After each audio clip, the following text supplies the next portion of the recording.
Welcome to the third episode of The Art of Combat, where I take real life fighting and I take fighting games and I combine them so I can show you all that there's much more in common than you thought. Today we're going to be looking at Jacky Bryant, who is part of the Virtua Fighter franchise. It's time to talk about my guy, my homie, Bruce Lee. What is there to say that hasn't been said by anybody ever? Arguably the most influential martial artist. Period. Point blank. If you think of martial arts, you're going to think of Bruce Lee, okay?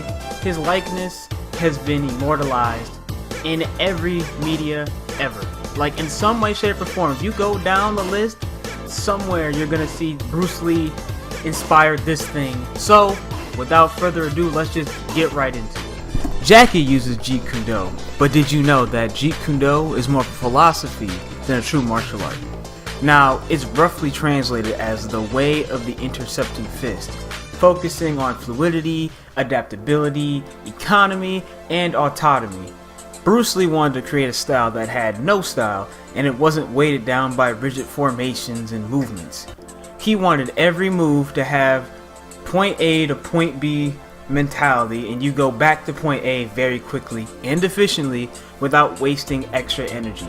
Now, you're also supposed to take what you like, leaving behind what you don't like, and then adding in your own original piece, and that's a very essential element of JKD. So copying Lee's moves and ideals without question and thought is no better than any other martial arts style that you can learn.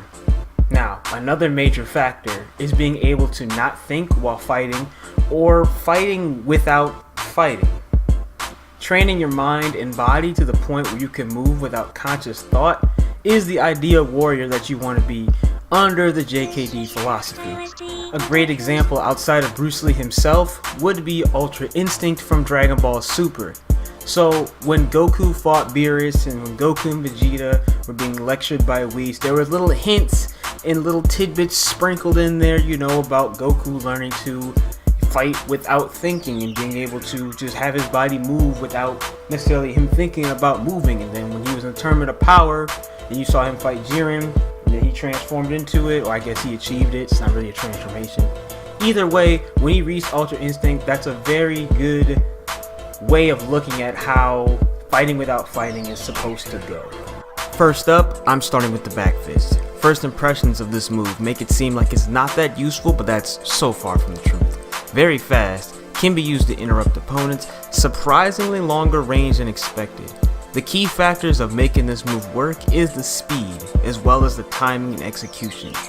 Even though this move is not the strongest in your arsenal, the power comes from the speed that you would use. Lee would always use this move to stun an opponent or to catch them off guard, especially when there's a gap or when Lee is trapping someone. For those who don't know, trapping is when you block the opponent and then hold them in place so they can't move while you can. Now, in Virtua Fighter 5, Jacky uses two different versions. One of them comes from a special backstep, which can also be used to mix up the opponent or to counterattack them if it's set up correctly. When Jacky does this version, he has to commit to the stance, and then can choose to do the back fist or do any other move he has from that stance. But the back fist is really fast and can open up the opponent to Jacky's offense. The second one is a little slower, but it has a lot more range, so it's easier to poke with and to test the opponent. And it's also a lot safer, so you don't have to worry about committing to that move as much. Moving on to the sidekick, more specifically the stepping sidekick. Again, showcased by Bruce Lee in almost every movie, so you know it's useful.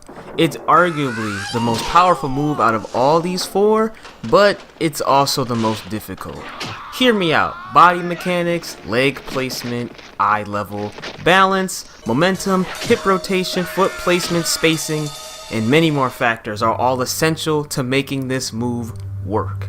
Every single piece has to be in working order, otherwise your quality of your sidekick will suffer tremendously. Looking at Jacky's sidekick though, I can tell his form is great. The leg is straight in place, the momentum was carried successfully as seen by the placement and movement of his right foot over left foot, or depending on which side he's on, left foot over right foot. When Jacky lifts his kicking leg, he pulls it all the way in first so that he can extend it to his target at full force. The reason why this transfer is important though is because the power comes from your body weight, which is seen by the extension near the end, as well as the momentum carried from the placement of the body, which I was talking about earlier. The flying dragon kick. Out of all these moves I've talked about and I'm going to talk about, this is the most cinematic by far. It looks really good in the movies, it's all cool, like, it's got that iconic pose, you're really up in the sky, though it's probably the one move you're never going to use in real life. It's still flashy, don't get me wrong, every Lee tribute should have it, it's just not a practical move at all. But it'd be super disrespectful if I just kind of left it at that and didn't at least tell you how you could or should throw the kick if you even wanted to. For that to even happen, there needs to be a running start. It makes takeoff so much easier. 2, well, this is like 0.0. Just make sure you have an opening. Please, please, please make sure you have an opening. Don't just walk up and just think you're going to throw this kick out of nowhere, because it's not happening like that. Now to move on to the jump. Pro tip, jump diagonally. You still have to go up, but you need to go more forward than up. That way you can actually hit your target, because your target's not above you, your target's in front of you. Also, when you're running, jump off the leg you're not going to kick with, and then jump diagonally. Now, the actual kick is very similar to the side kick that I was talking about earlier. So if you just imagine doing a side kick, but instead you're jumping diagonally towards your target, you'll be golden. Almost forgot, pay attention to how you're balanced and where you're going to land once the kick is over. There's nothing worse than landing this really cool kick you didn't think you was going to do, and then you break your ankles on the way down. Just please, watch yourself. The 1-inch punch. This move, or showcase, or whatever you think of it, has undoubtedly become Bruce Lee's most recognizable move. If and when you see it, you automatically think of Lee, and why would you not? It's a very impressive display of skill, power, and just plain shock value. I'd even put it in my top 10 most famous pop culture moves list, and now that I'm mentioning it, that would be a great video to make. Stay tuned for more. Back to 1-inch punch though. Form and mechanics are essential here. It won't work without it. Like every other move, you can kind of fake it or kind of get through without having it okay, but this move literally will not work without it. It's like you push somebody with a closed fist. Matter of fact, think of the fist part last. So first part, just like every other move here, feet placement. Point your lead foot towards your opponent, face them directly, because you want to be facing each other. Then, in an instant, almost the same time, turn your foot and then your hips at the same time. And when you turn your hips, allow that energy to move up to your shoulders and arm, and then you push your hand into your opponent, and then at that contact, you close and make a fist. And you should definitely see the impact from there. For Jacky, it's a little different, but I think his setup is more realistic. Now in the game, he has an automatic counter hold that activates against any mid punches. It comes in handy since the momentum shifts to your side. Jacky ends up trapping the opponent using Pak Sao, which is mainly used in Wing Chun, which, fun fact, is what Bruce Lee was studying before he developed Jeet Kune.